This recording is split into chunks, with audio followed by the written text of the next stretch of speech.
So, hello and welcome back to another episode of Revolt 4. We're of course playing with the Anbennar fantasy mod as Aelnar, as we are on the verge of dealing with some trouble. I mean, this is basically the Aelnar trouble. That's what this is. This is. This has Aelnar printed all over it. So, we of course also keep expanding through colonies, as there's still plenty of stuff that we can take that way. Oh fuck, that was Stump. That was... wait, just a second, I'm gonna deal with you eventually. Let me just quickly get rid of my diplo points there. Thank you very much. So, terrified. That word defined the face of Kalisandro, the Grand Prince's close advisor, as he read the letter that had just arrived. Some speak of an accident, others of an assassination. Whatever the cause, the horrible reality remains the same. The royal family is dead. Their bodies found in a ravine. Faced with the absence of a designated sovereign, it forced Kalisandro to assume the reins of the country and guide it through the dark times ahead. Everything dies. We take 4 stab hit, release prestige, and Kalisandro, that bastard, that useless one, is in charge now.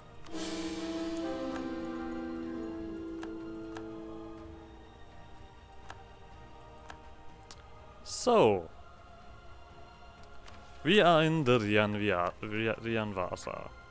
And the Rianvisa, I keep pronouncing it differently every time. Alright.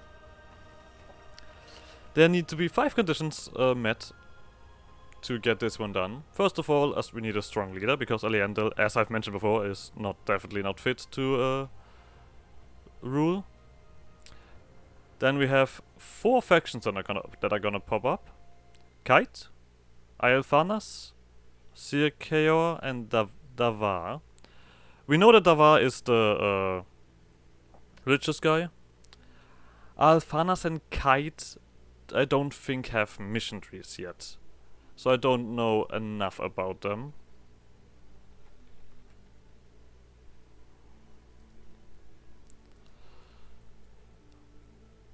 And I'm currently still not quite sure if Circaor and Davao... I mean, if I look at the mission tree site, it says that they have mission trees. Davao and Circaor. I'm gonna pronounce it as Circaor at this point.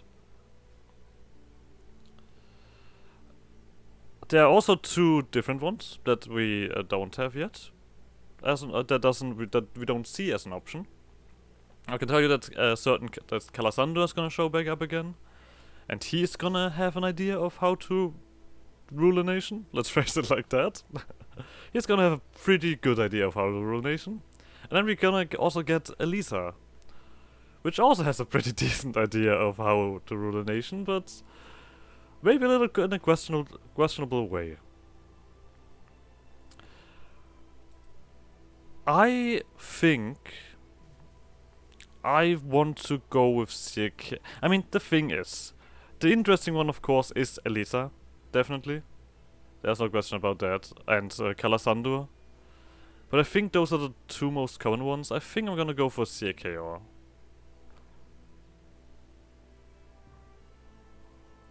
Yeah. Alright, but either way, we have some rebels popping up. And some stability problems, and of course it costs a lot because we are under the visa. And we also have clerical dominance. So there's that. Our manpower recovery speed gets another hit. As Kalisandro is just not fit to rule. We still get money, which is quite nice. I think we're actually getting a little bit more than that, yeah. Of course we need to reinforce here. Now, but I do not want to continue drilling now, because I think we're gonna get event-based rebels. There we go.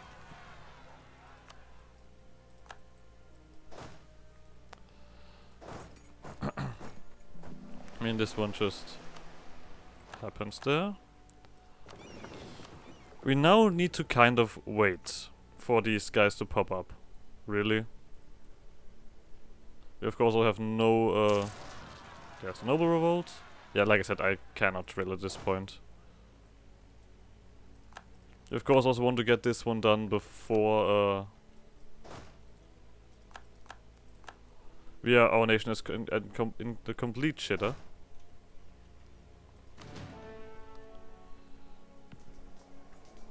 I mean, I don't think our army gets hit that much from this, but it still hurts. We're still gonna take a decent beating.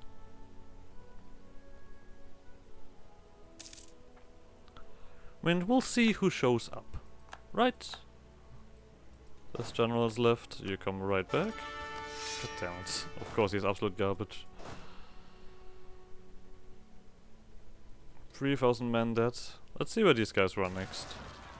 God damn it. I mean, this I just hate. I have to personally tell you. I hate event-based rebels. No, I actually hate the event-based rebels that are not really telling, or like basically have no idea where and when they pop up. I know it's basically only in this region, so I can at least be safe for that.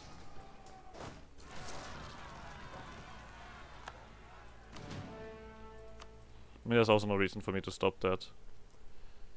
We get devastation left and right. And like, this is gonna drain our manpower already.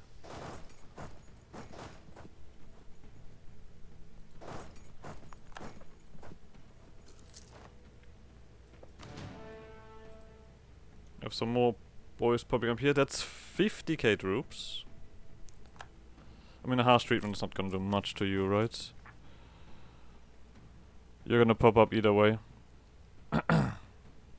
Stability, yeah. Still have the increased centralization going on.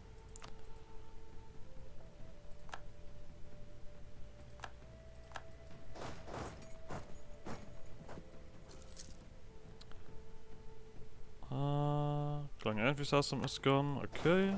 You all need to recover your numbers.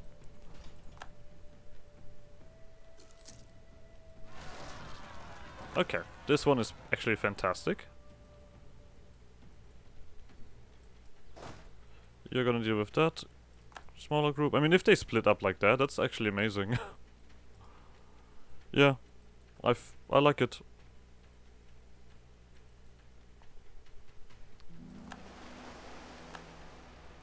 You guys. Now, I'm not sure if I need to get stability back. That is something I'm not sure of. We still have the clerical dominance active, so that's gonna be a little bit annoying. How long are you around? Oh. Well. I guess we're gonna get that one done soon then. Oh, there's also another group. Oh, there you guys are. Just wondering. I sadly only have one transport navy at the moment, so we have to wait for this other stuff.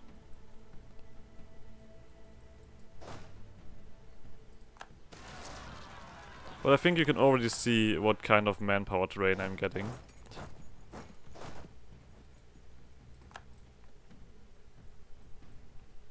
This is straight up not nice.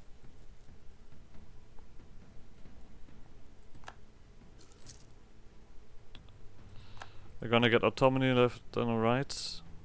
Oh, actually you can do that, right? Oh no, well. That's not quite how I wanted this to go, but, well. You guys are gonna get over here then. I don't want to get a penalty, this penalty here. Because that just drains my manpower like crazy. National fragmentation. So. Now is politically a rather shattered nation. Our overtime has been severely limited by Resida. I'll take the stab hit.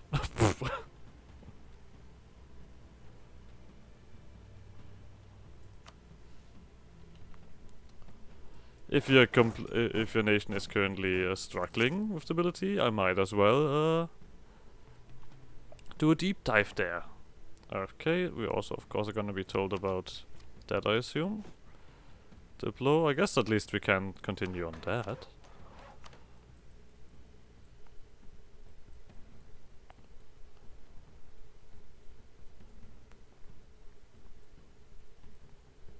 Of course, the colonies are also going to be very slow.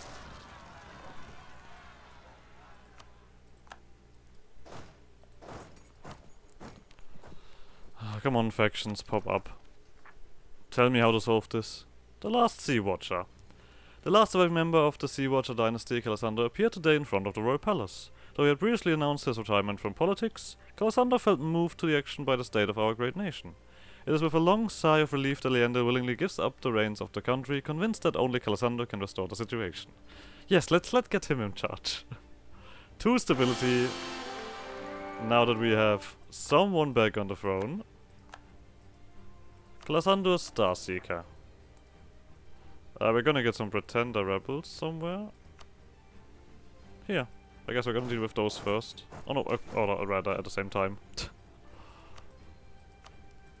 Now I'm wondering, should I continue colonizing? Because we have... No, we're not gonna continue colonizing in the meantime. I'd rather actually have the money left over. To be honest.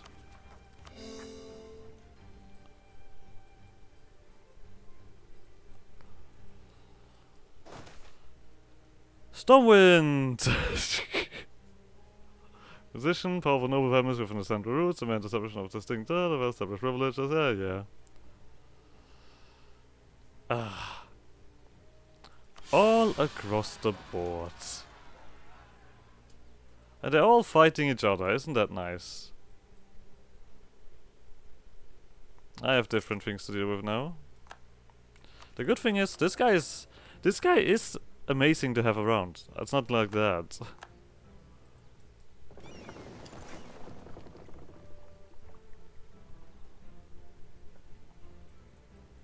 Okay, we're gonna actually get you over here, while you quickly deal with everything that is popping up.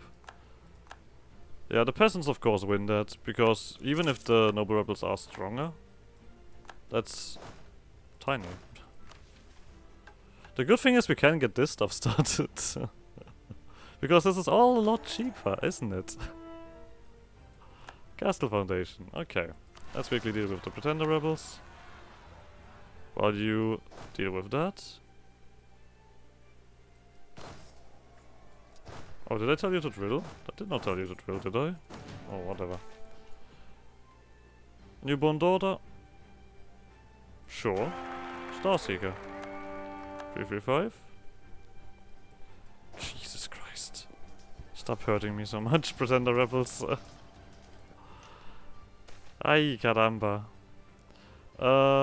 You know what? I'm gonna take that actually.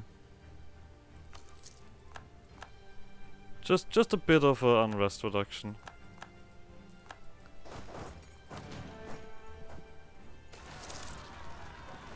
Yeah. Of course they pop right there.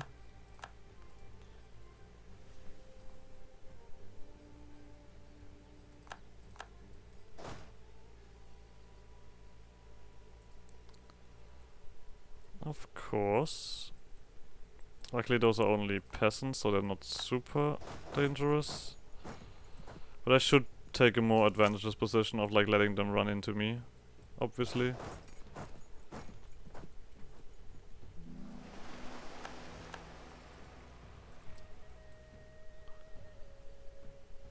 Ouch. I mean, we still can draw from a pool, it's not like that. But we have a little bit of a secret weapon. There we go. The fractures beginning to form in our delicate society are becoming increasingly difficult to miss. One can feel the people aligning themselves with various charismatic figures and hardening into factions. Roughly they can be divided in 5 groups. Kite, the famously stalwart soldier, commands widespread admiration and loyalty. His closest supporters are common soldiers and officers with ties to the existing military institution. Ironically, his faction has its most frequent clashes with the group that would ostensibly be the most closely aligned to Kate, the supporters of Sirkeor, the would-be conqueror and military reformer. Sirkeor wishes to abandon the army's traditional form of a small corps of warriors.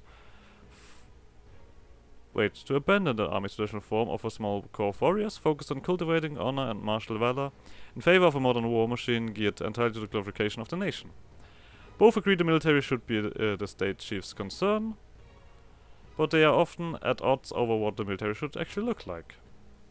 In contrast, Davao, the famous priest and orator, has accumulated a devout following of those who believe peace, prosperity and exaltation of our value is best left in the capable hands of the clergy. guided as they are by spiritual concerns. Once Davao's unorthodox culture centering on the glorification of the homeland and ascension of the elven race would have been seen as controversial. By now, however, it seems as though almost every prominent religious figure in Aelnar is one of Davao's acolytes. Worried members of the royal household have begun whispering to each other about Davao's ambition for theocratic rule, but for fear of his popularity, few yet dare to openly stand against him. Most radical and most intolerable are the followers of Anbennar, the glassworker. For him, the great expanse of riches presented by this new land has created a unique opportunity to overthrow the privilege of Aelnar's elites in favor of elevating the common person. His rhetoric against the ruling classes has only become more radical with time, including the outrageous demand that the land of our new nation be shared evenly among the people instead of going mostly to the most qualified and dignified members of our society. Even worse, he has begun calling for the abolition of monarchy. Finally, they are the loyal supporters of Kalisandro I. We must appease the others. Use all factions to get they will eventually break off our country and try to impose their new feudal. You can see the current resolve each other. So basically we have now factions in charge that all have their own idea of how to do things. And basically, currently if we just beat all of those factions when they start rebelling, we just get Kalisandro's rule, as far as I remember. And his idea of how to build a nation. I like that you have no idea what he really likes to do. You just see, okay, he's a 666 Star Seeker. That sounds pretty cool, I guess. He's pretty amazing then. Without really having like this idea of what he is gonna do. Maybe he's not even aware himself of what he's gonna do, to be honest. That could also be easily interpreted.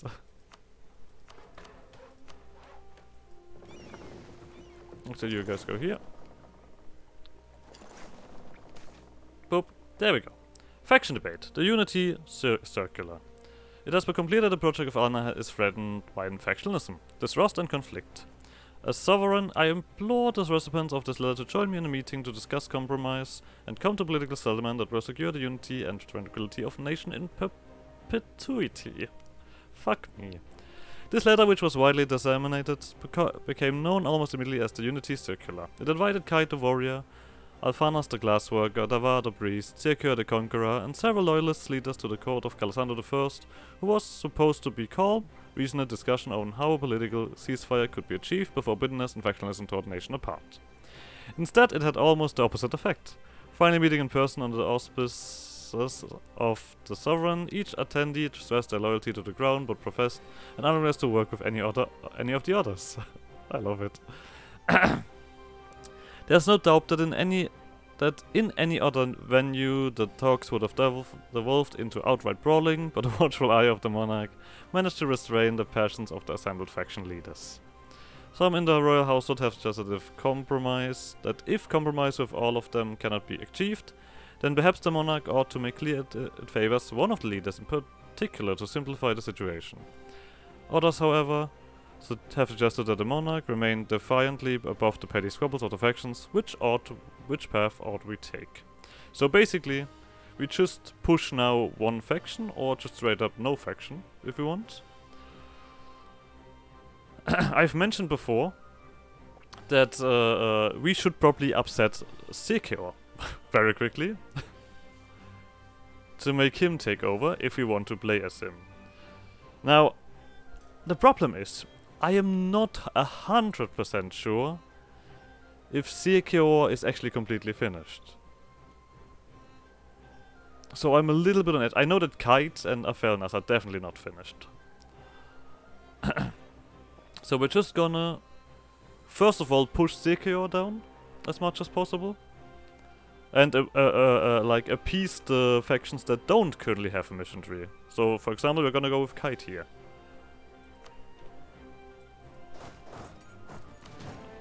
So shut the fuck up. Some might even say.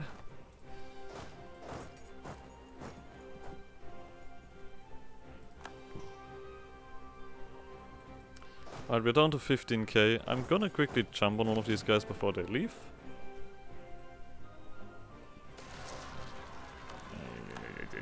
Pest revolt.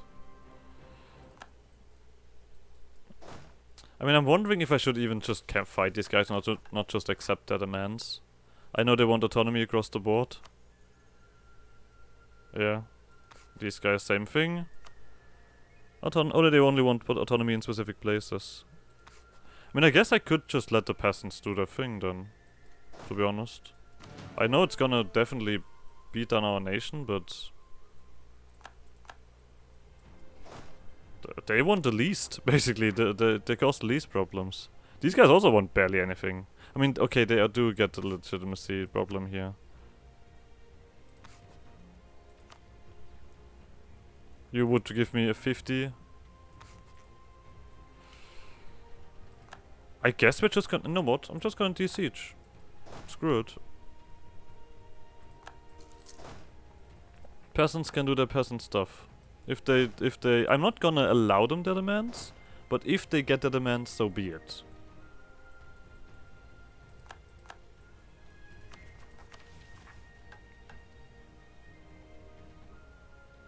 There we go.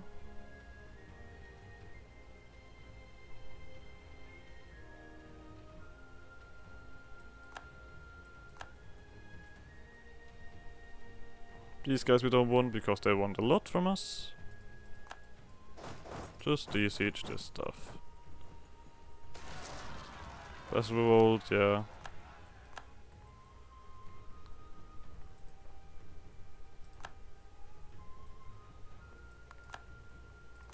We can't solve every problem.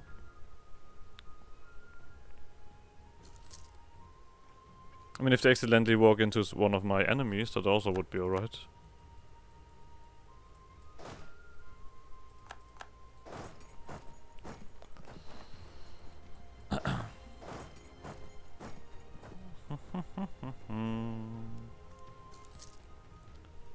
So, this stuff is finishing up as well.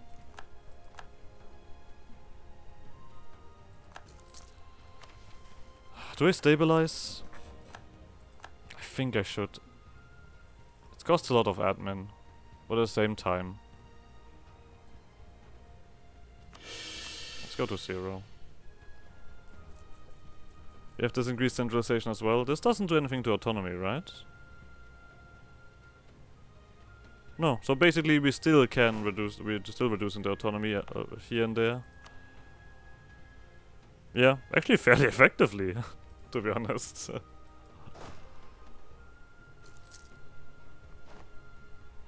So, you come here.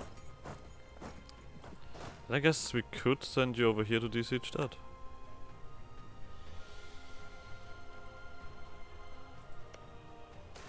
What are you doing here? The noble rebels, as I said before, they want the worst stuff, right? Yeah, the noble rebels I'm gonna kill. There we go.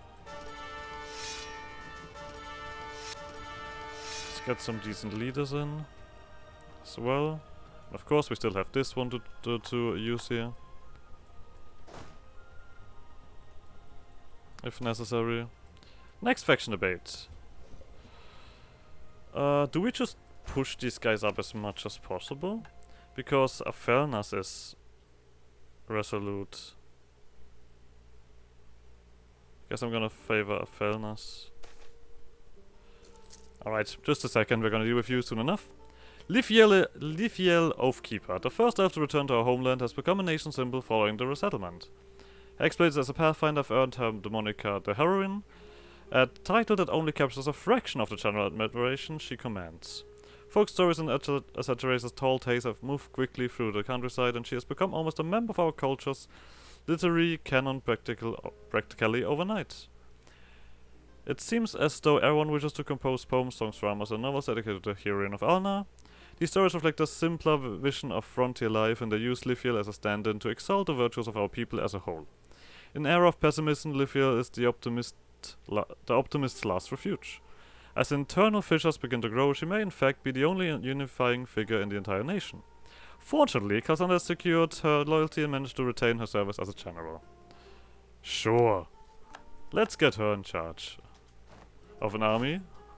Right away. Let's go. Nothing bad. can come from a woman with such a position.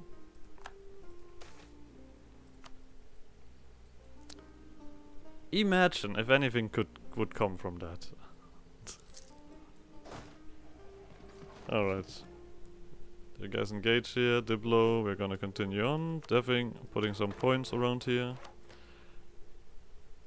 Alright, actually I have a mission. I keep forgetting that I have this one to do. Alright. Faction break, the flow of money. I mean, I think that is gonna be a clear one. What is it? Until the end of game. More of armies and land banks. No.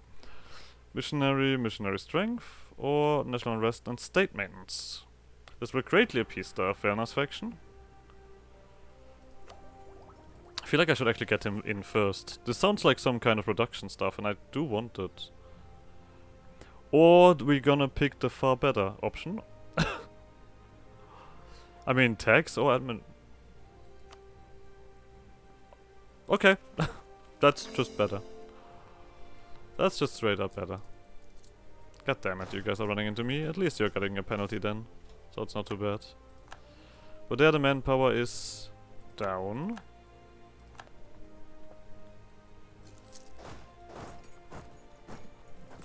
I'm gonna click this here once. Just to get things dealt with.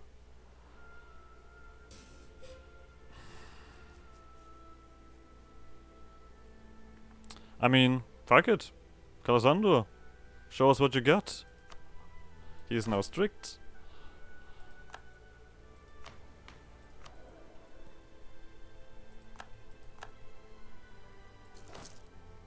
And we don't mind if he if he collapses.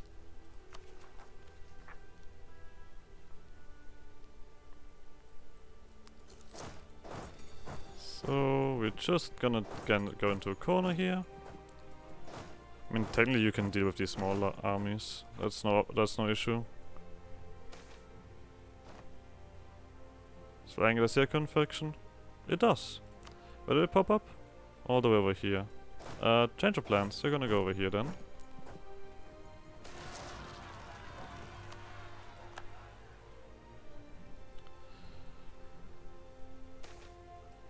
Yeah, we get it. Let me click on something that is going to go away. Okay, how are factions going to be looking?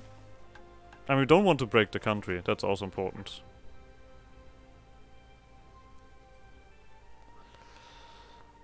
I'm the wrong screen. So, the Kite faction is currently taking arms. I don't want that. I want the Kite faction and the Aelnar faction to be alright. Okay. Salute? No.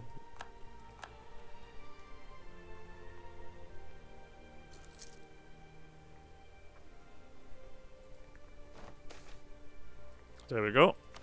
Next thing.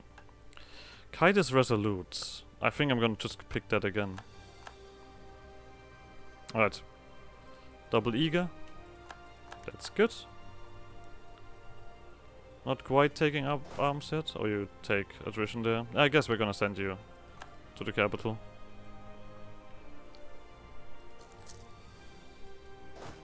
You're also taking attrition here. We'll go on this island. I guess I should have maybe gone for... Yeah, 20 might have been a better choice. Not gonna lie. Alright, you're in position.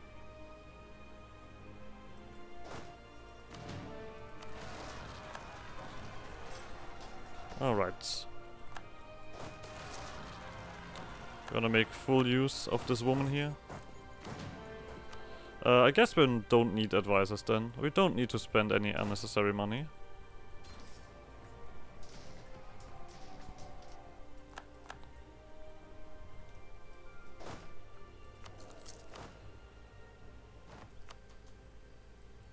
Okay, Diplo again. Pop, pop, pop. And then you guys. I mean, we kind of are collecting army tradition here from fighting our own people. I mean, I have to say, as always in EU4, it's a bit ridiculous in terms of numbers, because technically speaking, there aren't that many dudes in our nation. We are elves. That's also lovely. Yeah, I got some teeth rattling.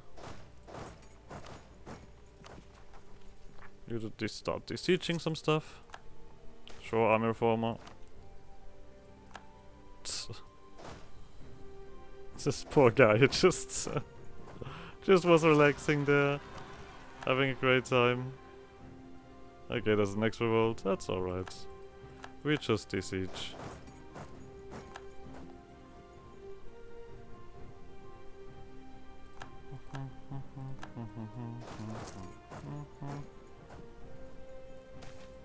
There we go. The character of power. We appoint a governors general. This one will make the Kite faction very happy. We do not do that. I mean, it's not that interesting. That we definitely do not do. Governing capacity, but more years of separatism. That's 15% governing capacity. Actually, that's a thing. I'm not sure if this is gonna stick, I have to admit.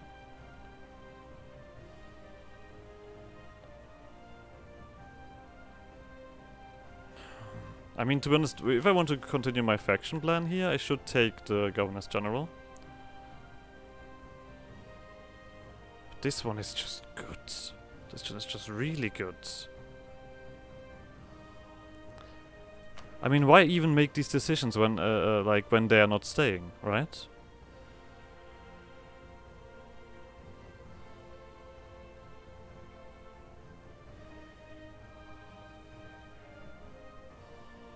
And the years of separatism is alright, we can fight rebels. Yeah. There we go. Davao takes up in arms. And I guess we're gonna end the episode here anyway. I'm gonna check out if the mission tree then switches and if he's in charge, but we'll see about that. Anyway, like always, I'm sorry for shenanigans. I guess see you guys next episode. Bye!